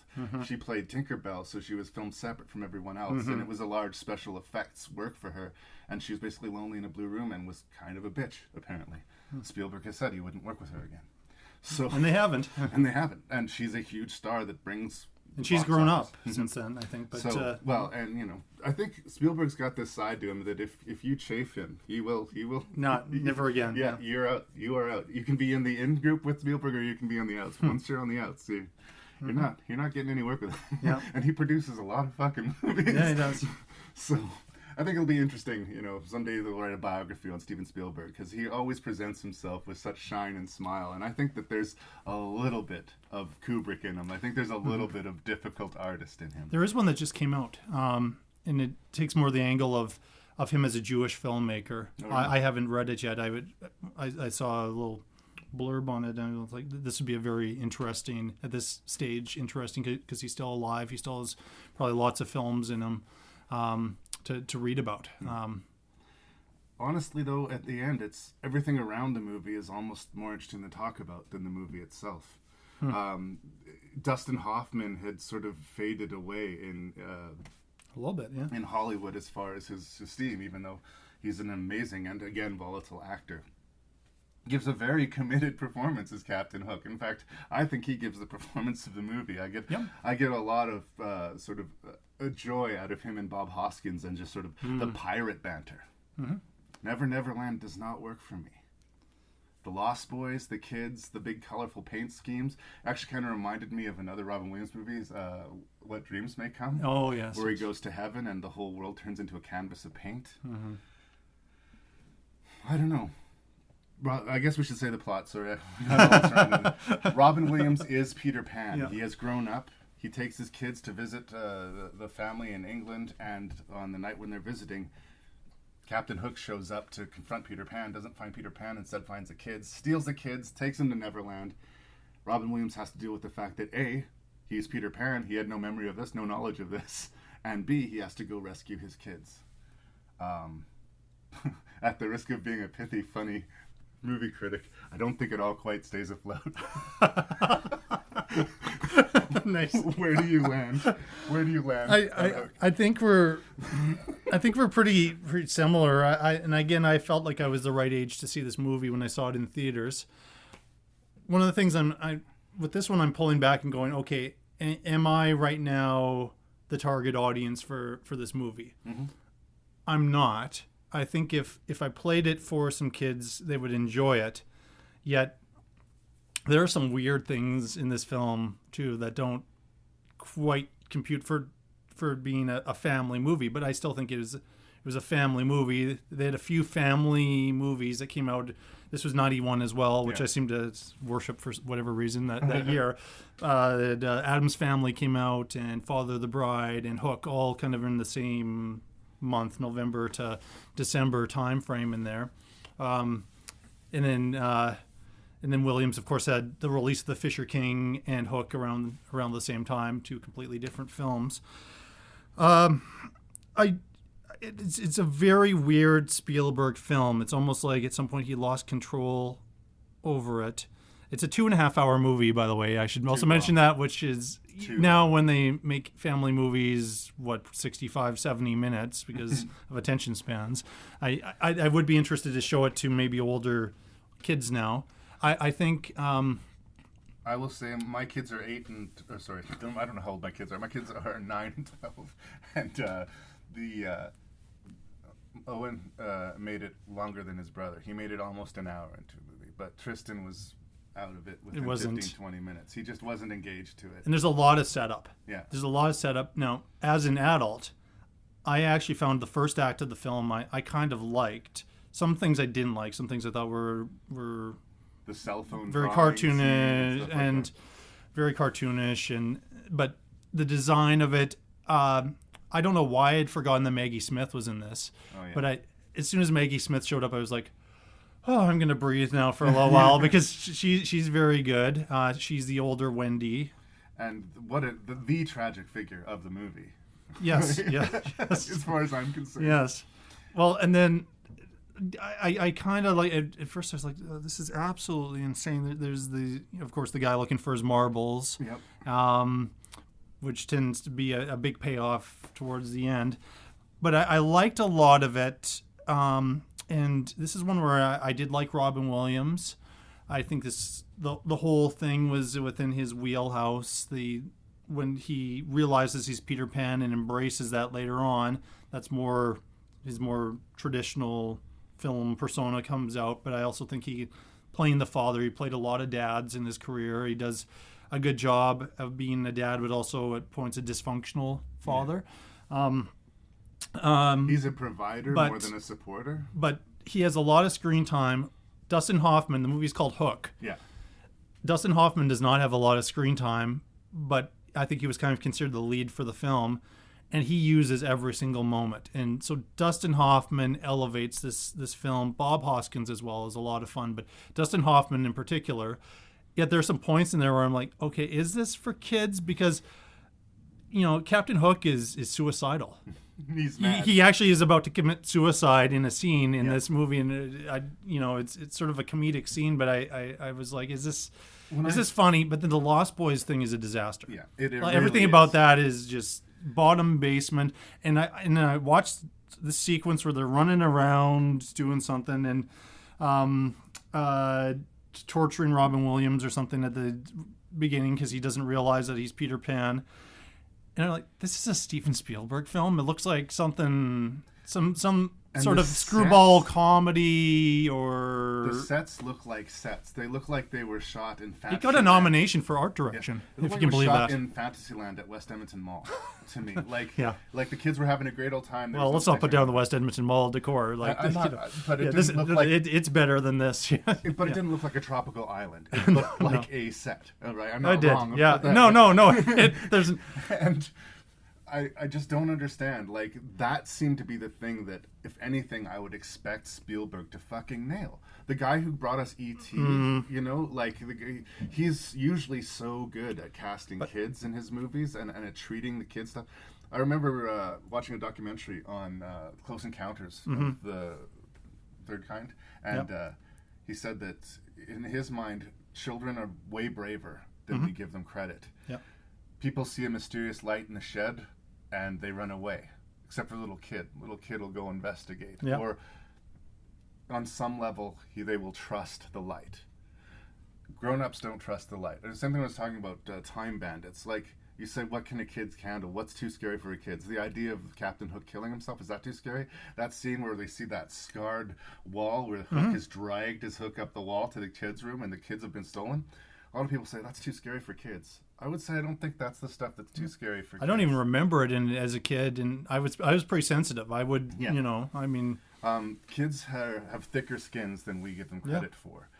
I wish that Hook was more like one of these movies that I talk about where it's sort of like the Death of Innocence movie, because that's really the core of Peter Pan, right? Letting go of your childhood. And if you had the idea that you could stay a child forever, wouldn't that be great? Well, no, not really.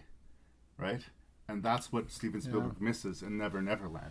The idea of these kids, I think they should be filthy. They should, like, in the animated cartoon, they play it as cowboys and Indians. And it's unfortunately less than, of the time. Politically correct. Yeah.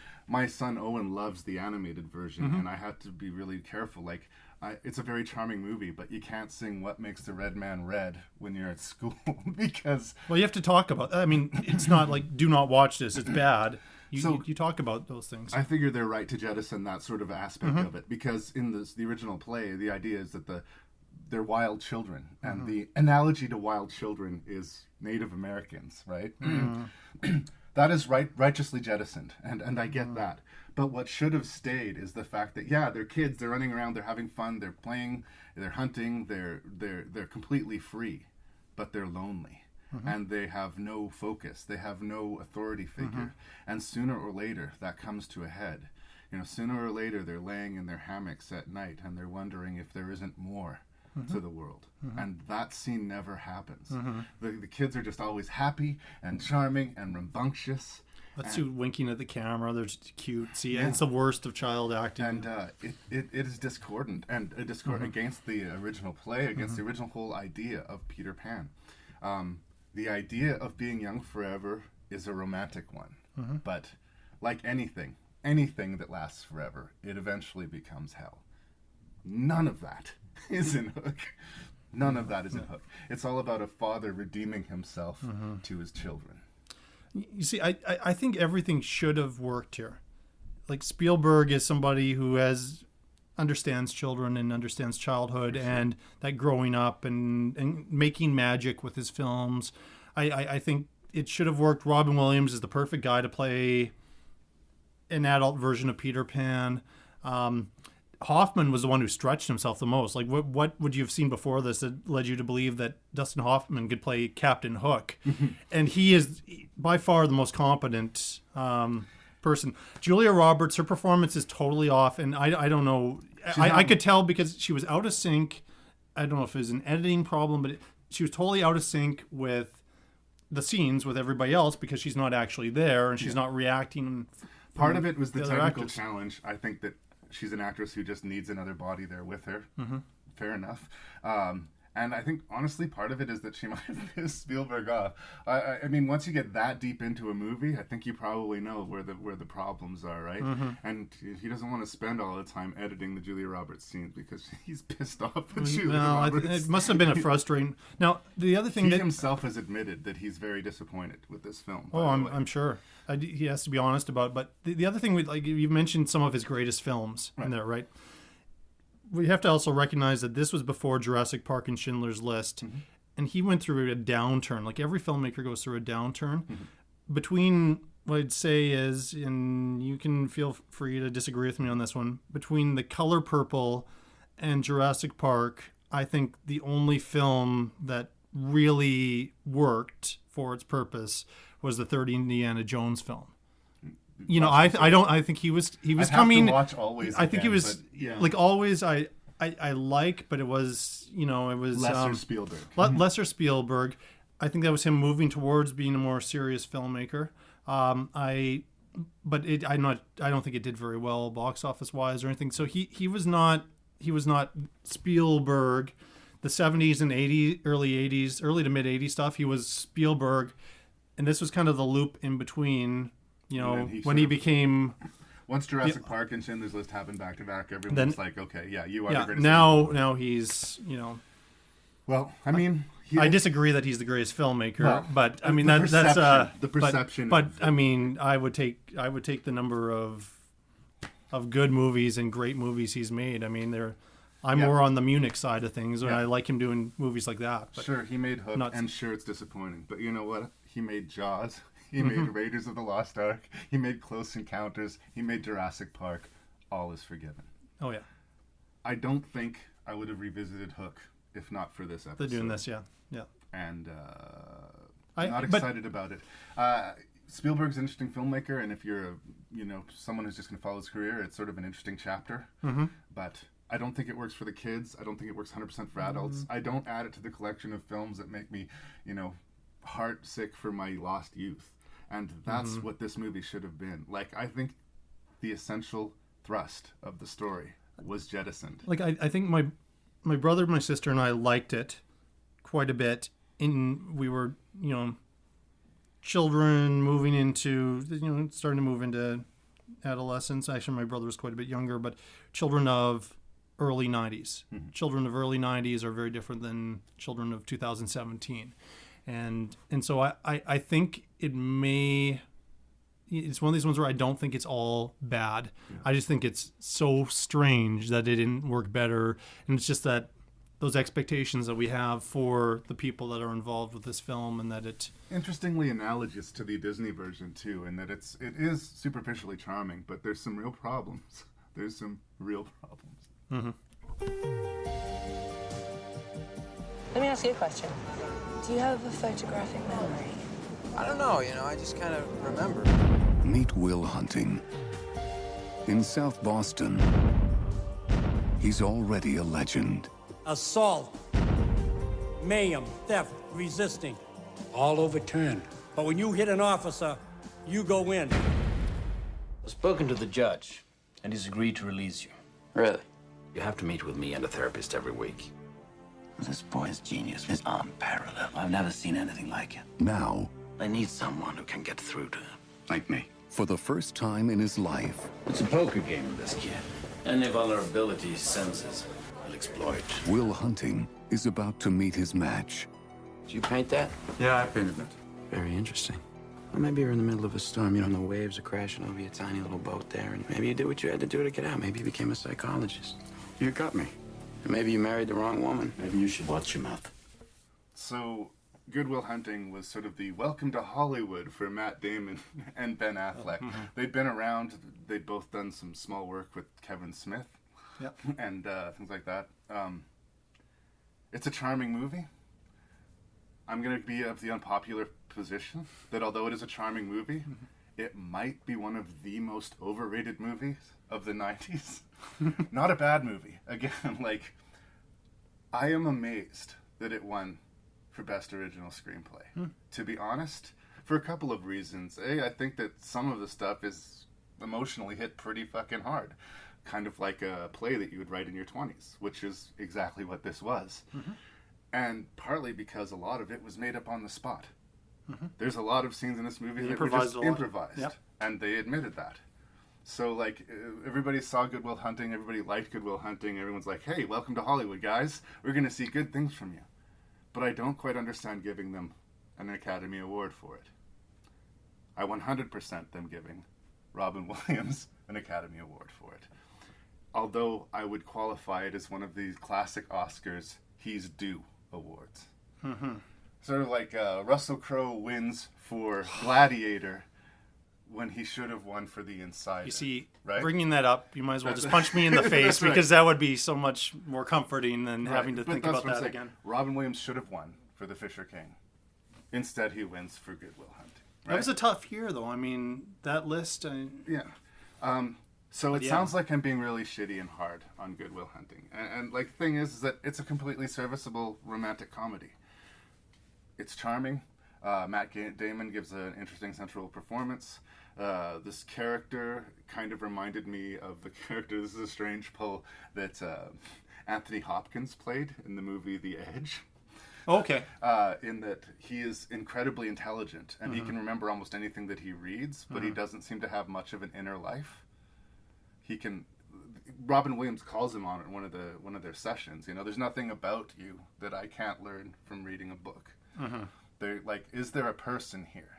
You're super intelligent. You have this incredible gift, and you're not using it, and that's basically all we got. The Ben Affleck, the best friend character, is this guy who's a working class schlub, who's 100% okay with being a working class schlub, which is to say, he's a property that exists almost exclusively in the movies. I'm not sure he's happy though. We aren't at the discussion point yet, Yeah. but I have a different take on that character. He has a speech later in the movie where he says, like, you know what, I'm going to be shucking bricks until I'm 50, and that's going to be tomorrow. And you know what, that's fine. I honestly don't think most people are that, in their, okay with where they are. I think everybody has this imagining of where they're going to be 10 years from now that's maybe a little bit unrealistic, right? And maybe you get to that point and maybe you don't. But you're always looking forward and looking up. And this is a guy who's like, this is my job, this is my life. I have been 100% defined and I'm not even 30. And there's something, I think, simplistic about that. But as a romantic comedy, it 100% works. It's got some really good laughs in it. And yes, there is a solid, completely stoic, relatively, I mean, there's some charm to it, but there's no goofiness to it, Robin Williams' performance. I'll put the ball in your court. Again, I'm sounding a lot more negative than I mean to, but it's a movie that everyone seems to like more than I do, although I do like it. Yeah. And at the end of this year, it will be 20 years old. Wow, which seems, because I remember going to see it, and I it was one of those things that it was probably at Center Cinemas I saw it, and which still exists miraculously. And speaking of the Paradise, but earlier, which I love that place. That place was heaven for me. But a moment of silence for the Paradise Theater. But yeah, where was I going with that? Yeah, it's interesting when the film came out, it was almost viewed as underrated because that was the year of Titanic, and the film that was viewed as the runner-up to Best Picture that year was L.A. Confidential, which is a fabulous film. In the 20 years, in 20 years, I'm on the unpopular belief. I really like Titanic. You know, nobody's perfect. No, I'm not perfect. I get the criticisms of the Titanic, and for sure, but it's interesting to me that now when you look at all of the publications about movies that should have won Best Picture, the travesties of the Academy over the years, that Titanic shouldn't have won. It should have been Good Will Hunting. Really? There are people right now, it seems like this movie upped its game with a legacy. L.A. Confidential almost seems forgotten about. And some years I just don't understand it. There are films that I think, and then there's another movie that year which I loved as far as romantic comedies, As Good as It Gets. I think is as good as it gets in that particular genre. To me, that would have been probably a third place. I think I actually at the time liked it more than I liked L.A. Confidential, if you can believe that. But I wouldn't have put Good Will Hunting on my top 10 list. Yeah. The funny thing is, of the movies we've talked about, this is the one I've seen the most. Yeah. But it's, again, I've put it away for a few years and coming in and seeing this. And it was funny that the scenes that worked for me this time, and it was, oddly enough, it was the Matt Damon Minnie Driver scenes. And it's the breakup scene that really impacted me this time when he's showing on his chest the scars from the beatings that he received, and then she's in tears and he's screaming. She's saying, "I love you," and he's don't say that, and this kind of showiness but he's just getting more and more angry. That worked really well. I know the scenes that I'm supposed to be like about, and this time around I was not as enthralled with, to me, the showier moments in Robin Williams' performance. I did not actually want him to win the Academy Award for this movie. There was somebody who wasn't nominated that year that was kind of the person I was cheering for, but I actually, the story was it was between him and Burt Reynolds for Boogie Nights. I would have given it to Burt Reynolds for Boogie Nights. I thought there were a lot more nuances in that performance, and it was more subtle. There were points in here, even though Robin Williams has a very good Southie Boston accent, and he does some serious. There's some serious notes that he has to play in here, but I think it was like suddenly people kept forgetting that he could play serious, and this was this gathering of the story about these young guys making this film, getting Robin Williams in it. It's like, oh yeah, he can play serious roles, and this is such a serious role, and this is nothing like him. I saw Robin Williams creep out at various points throughout this, particularly this discussion about his wife farting in bed. That scene is totally, that was all Robin Williams. And then the other one was when there was this discussion that they're having, and Matt Damon's kind of making fun of him and saying, "I want to be a shepherd," and there's this back and forth, and it's just it felt like one of Williams' comedy routines in there. They're few and far between. I think it's a good performance. It was a nomination-worthy performance. I don't think it was his best performance. I think there's a lot more in The Fisher King, and then I go back to, again, Awakenings, even 1 Hour Photo, maybe even in Insomnia. the ones where he just plays the character. He lets the celebrity, the Robin Williams, just no. Well, two things I would say to that. I mean, two things I would say to that. I think he got hired because he was Robin Williams and because they were going to do some improv, and then they knew that he could do some improv. I think that that was part of the gig, that he was getting the job. But it surprises me that you're a little more distant from the performance, because I see a lot of awakenings in this performance. A lot of awakenings. He's not as introverted as the character in Awakenings, but a lot of what we get, a lot of the acting that we get, is big, bearded, cuddly Robin Williams sitting in the chair looking at Matt Damon. And you can see the gears turning in his head. You can see him thinking, how can I help this kid? How can I reach this kid? Because it's not just, about telling the kid that these are his problems and these are the steps that he needs to take. He has to get through a wall of shit before the kid's even going to start to listen to him. Which is more realistic. I mean, which is more realistic, and I like those scenes. That said, as much as I say I like those scenes with Robin Williams and Matt Damon are some of my favorite stuff in there. Arguably, the emotional climax of the movie, in my drama department days, became kind of a punchline. If I'm rehearsing in a studio with a cast, sometimes I'd be in the North Studio rehearsing way late in the night and everyone's getting frail. I'll look down at one of my cast members and I'll say, Jason, it's not your fault. Don't do that. Don't do that to me. Don't do it. It's not your fault. Don't you blame me like that. Not you, right? Well, not you. It's anybody but you. Anybody but you. Do not drop this truth bomb on me right now. It's kind of funny, right? And it's the emotional climax of the movie, and I think that there's something parodiable about it. There's something that, it doesn't mean that the movie doesn't work. I mean, a lot of the best movies are fun to make fun of. You can lampoon Psycho, you can make fun of Jaws, you can make fun of, it's fine. But this is an absolutely serviceable romantic comedy date movie. It's just not. I never have thought of it as a comedy in any way. I think mean, it's a date movie. I honestly do. I mean, I could see it as a date movie, and I mean, I was working in movie theaters when it was, and a lot of couples went to it. I mean, I get that, but I was made uncomfortable by the recognition that my mother had an inner life that included recognizing sexuality in people. Because I saw this movie in theaters with my mom, strangely enough, and when we came out of the theater, she said, "Oh, that Matt Damon is so handsome," and I was like, "Jesus, Mom, shut up." I got that from a lot of a lot of women, not teenagers and 20-somethings, but as they were coming out, they were. They were quite taken by him. Pretty. I think it's a good script, not an amazing script. I think there's solid performances throughout. I think that it's an I'm due award from Robin Williams, but I sure wouldn't snatch it out of his hands.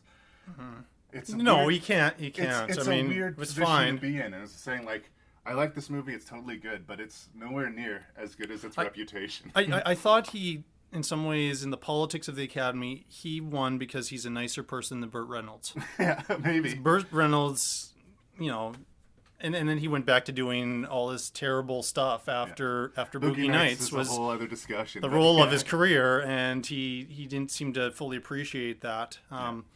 And so I'm making it sound like I'm really mixed on Good Will Hunting. I actually, as the years have gone on, and I like it more and more. There was a movie, Kevin Smith movie, that came out in the same calendar year, Chasing Amy, that I liked more than Good Will Hunting. And I thought movie's tonally all over the place. It's a big, but at that time I kept thinking, well, I actually think the writing's better in Chasing Amy, and I almost think the direction of Good Will Hunting was almost too subtle. I kind of miss this. Sort of was this sort of the thing that made Matt Damon and Ben Affleck sort of the serious players in Hollywood.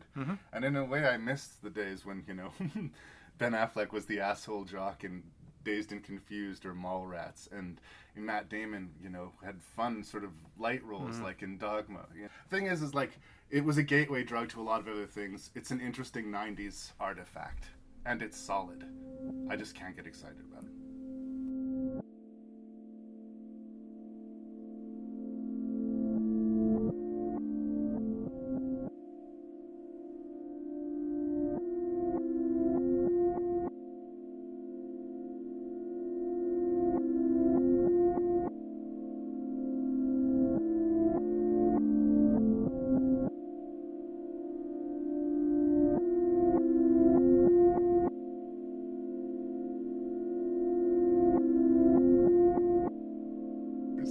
Jason Dupree, what was your least favorite of these 6 Well, I movies think you so could far? probably guess. Because when you were saying, oh, well, if you're interested, check out World's Greatest Dad, I would say don't. No, don't do it. I mean, sometimes if I disagree with somebody on a movie, I'll go back to it again. And, well, maybe it was just the mood I was in or the situation or whatever. That's the great thing about the podcast. I've revisited movies and liked them more and less than I'd remembered. And that's what happened with it.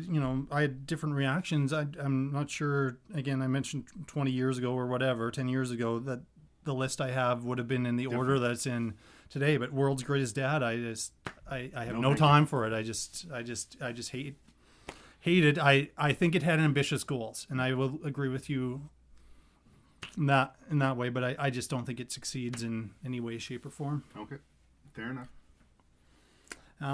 Then for me, number 5 is Man of the Year, which was a real downside. When going into this, I thought, okay, well, it'll probably be somewhere in the middle, but it just I spotted a lot more problems with it after giving it a bit of time here, and I guess it's not good to demand a different type of movie from it than it is, but I think it introduced this really interesting, maybe even like 1970s paranoid political thriller with Laura Linney as the star.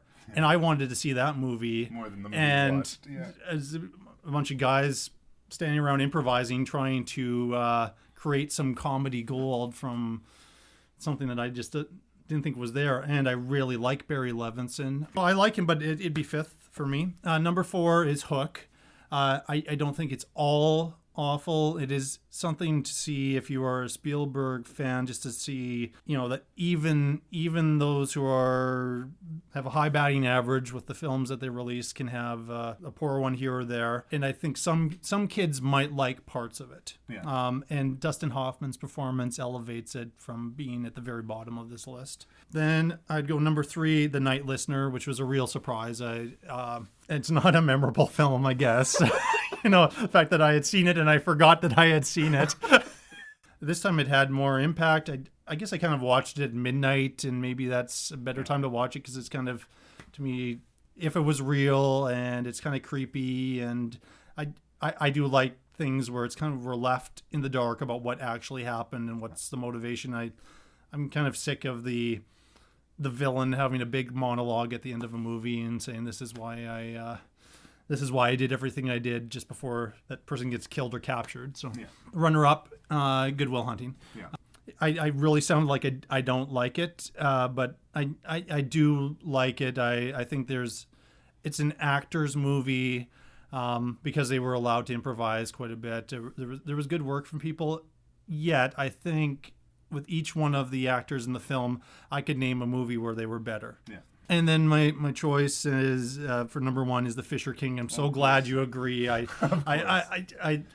some people, I think those who don't like some aspects of sentimental cinema might end up bashing it, but there's so much good stuff in it. And I mean, I don't know if I can say that it's Jeff Bridges' best performance, but it was kind of like the first love and the first date I had with Jeff Bridges. So I'll always remember that. And I watched The Fabulous Baker Boys right after that. And I was like, I need to be watching more movies with this guy in them. I'm not sure I would say it's Robin Williams' best performance, but you are not alone. I've been talking to lots of people lately who agree with me, and I think it's perhaps it played to all of his strengths in such a complete way. Yeah, as wacky and over the top as it is a lot of the time, there's subtlety to it as well. Oh, like I said, those moments of recognition where reality pops through his fantasy for a second, and he almost physically shakes it off, like, nope, not going there. And knowing a lot more about PTSD, it was absolutely on point, and it got me thinking. That movie gets you thinking about you see somebody even in the streets of Saskatoon that's shouting about something, and it seems like they're hallucinating. It's like what has happened, and what got them there? The humanness of that type of person who was looked down upon in society, still is in many ways, but certainly in the early 90s in New York City, which had the rich Trump, right, dare I say the devil's name, half, and then the poor, struggling, homeless people at that time. It's a beautiful film, and I'm glad you mentioned the sequence in Grand Central Station, because it's just pure magic. It's so good. You can't. It's so good. You can't talk about it and describe it. You just have to experience it as a viewer. We have pretty different lists. I was afraid of that. But I don't think we're gonna really scrap about it. I actually put The Night Listener in last place. Here's the thing. Maybe if I watch it again in 10 years, I'll get more out of it the way you did. But for me, this sort of seemed like a long story that didn't have a punchline in a lot of ways. I like Toni Collette a lot. And like I say, I like Robin Williams' performance. And, I think that I kind of wanted something to represent, because I do think he consciously was sort of trying to be supportive of the gay and lesbian community. And here he is, a central character who's gay, and that's not his defining role. So many times you see characters, I'm the gay friend, right? And that's it. That's who they are. Yeah. They're completely identified by their sexuality. And like your number 6 is one. Mine is I hate this movie. I despise it. Your number 6 is I don't completely hate it. It's the least favorite of the 6. Yeah. I'm gonna throw World's Greatest Dad in 5th position. Okay. And even to me, I feel like it's being a little bit thrown under the bus, but this is a gutsy movie that you need an auteur person to make. You have to be someone like Bobcat Goldthwait, who doesn't give a fuck and is just going to make his movie. And I mentioned movies like Election and Heathers to the peripheral. I'm talking about much better movies. The thing is that movies like Election and Heathers don't get made. Hollywood doesn't greenlight movies. Heathers would not get made today. I guarantee you. It would not get made today. And in a lot of any kind of mainstream way, neither would World's Greatest Dad. I think that it's too soft for the darkness of its subject matter, and that hurts it tonally. But I appreciate the balls that it takes to make a movie like this. It's ambitious. And for me, it is that. The redemption of the character, even though it involves him becoming a social pariah, works. And then in 4th position, I'm putting Hook.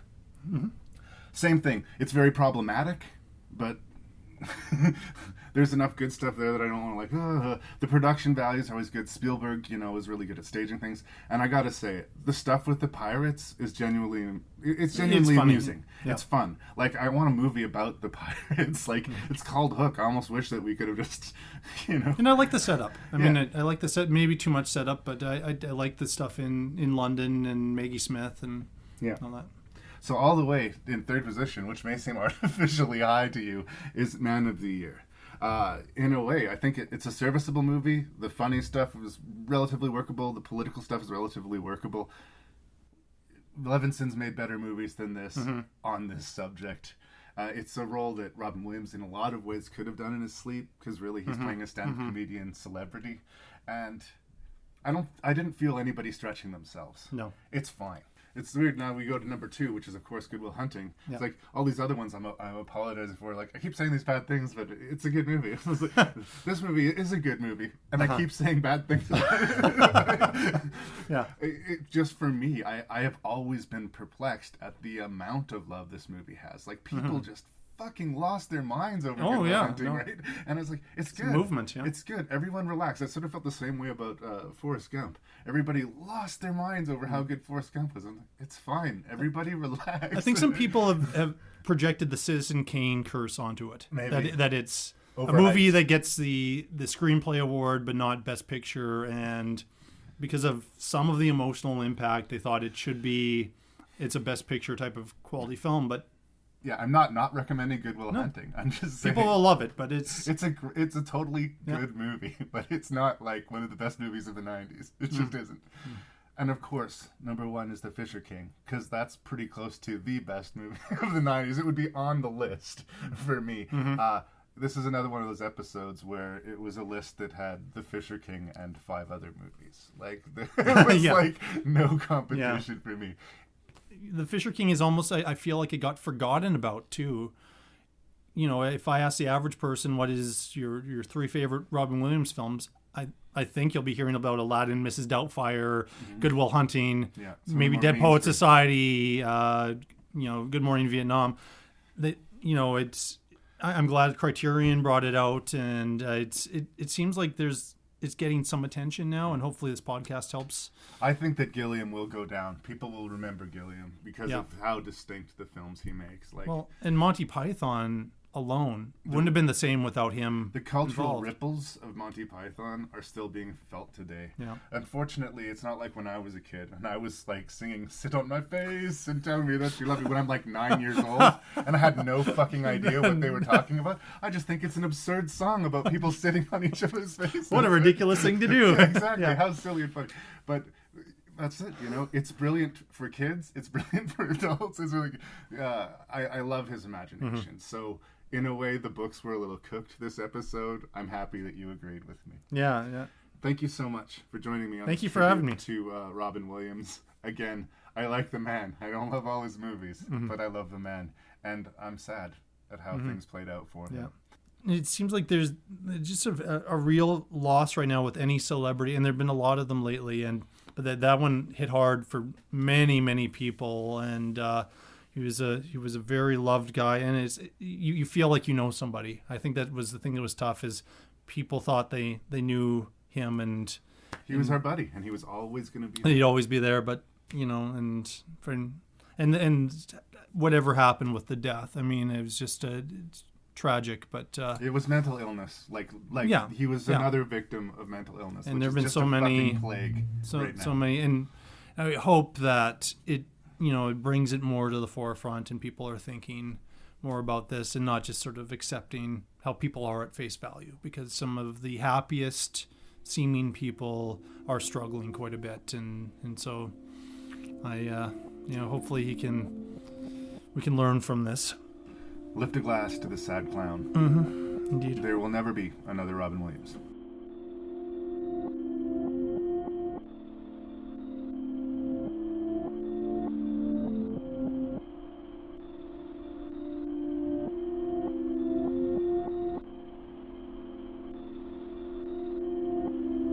So endeth the lesson on Robin Williams. We'll be talking about him again. I do have plenty of other movies that include this talented individual that will bump into him again.